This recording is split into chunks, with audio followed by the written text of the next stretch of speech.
It's never been as important as it is now for government, both locally and centrally, to think creatively about how we design and how we deliver our frontline services. And it's not just about surviving, it's about how we thrive and develop for the future. And I know that that won't be easy. There are barriers of all types to break down in this work.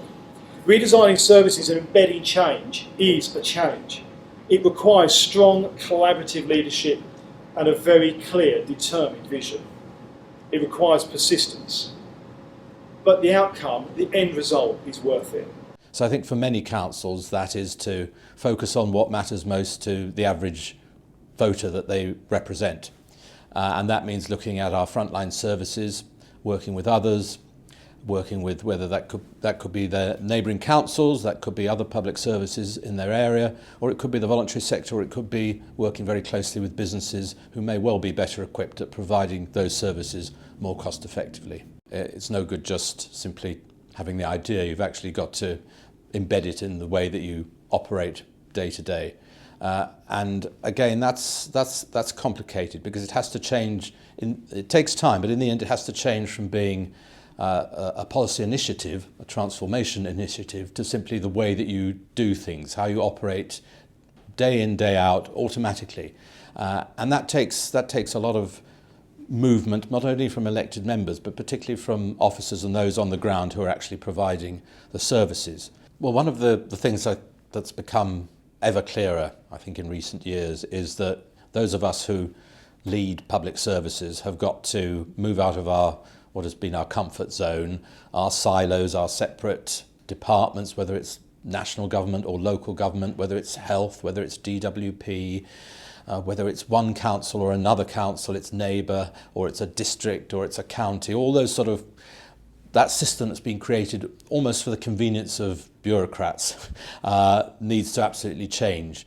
The role of the leader is to impress the urgency of this, that this is important today, not something we'll get around to next week when we've got other things. You know, the John Lennon thing, life is what happens when you're basically making other plans.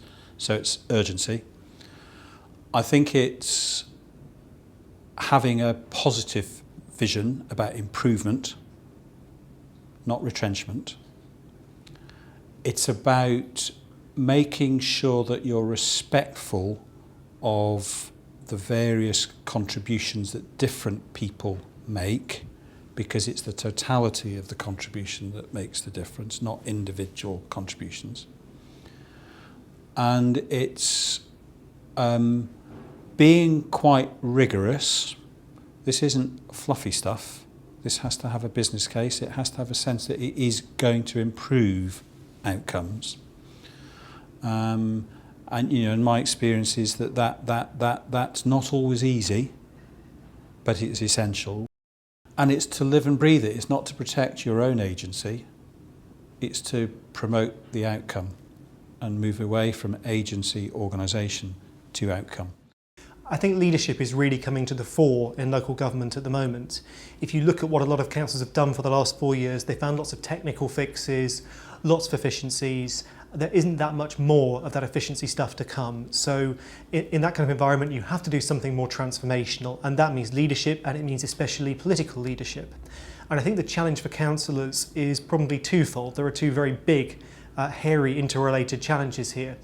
One of those is to get out in the community and start explaining to the public what's coming down the road at them, to explain how services are going to change, why they have to change, and why in some cases that might be a good thing, because the services in the past weren't all that good.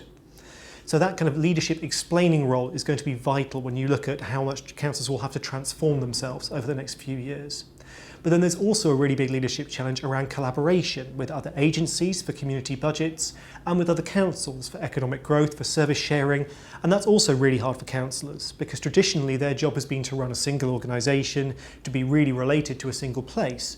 Now we're asking them to pool sovereignty, to work together, to lead between organisations. And that's quite a big challenge, but it's something they're going to have to get used to very quickly over the next few years. So it's about saying we want to work with our communities to understand what their real needs are, and then looking at the resources that we have, we want to try and put together the right package of services from all the people who are out there, from business, from social enterprise, from mutuals. We want to put that package together for each neighbourhood so it's really tailored and so those local people are involved. We really feel that leadership is the key to this. Strong, powerful leadership, approaches that perhaps might be more risky but which would deliver very, very strong outcomes. Some of the advice that I would give to projects in a similar position, looking at opportunities for public service transformation, would be around, first of all, making sure that there's direction, leadership and buy-in at the very top of your organisation, and then that's actually communicated to the whole of the organisation that this is the agenda, this is the vision. So very importantly, the strategic leaders at the top of the organisation need to understand and share that vision and be able to communicate it through the organisation at the very start of the project. What's critically important now, more than ever, is that services, if they are redesigned and if the public sector is to transform itself, is that it really understands the user perspective as well. I think the thing that I would comment on is that one size doesn't fit all, and it's really important to try and get a feel of the local area and to use the knowledge that local partners have and the kind of things that residents are saying. Much of this plays into what a lot of people would call collaborative leadership.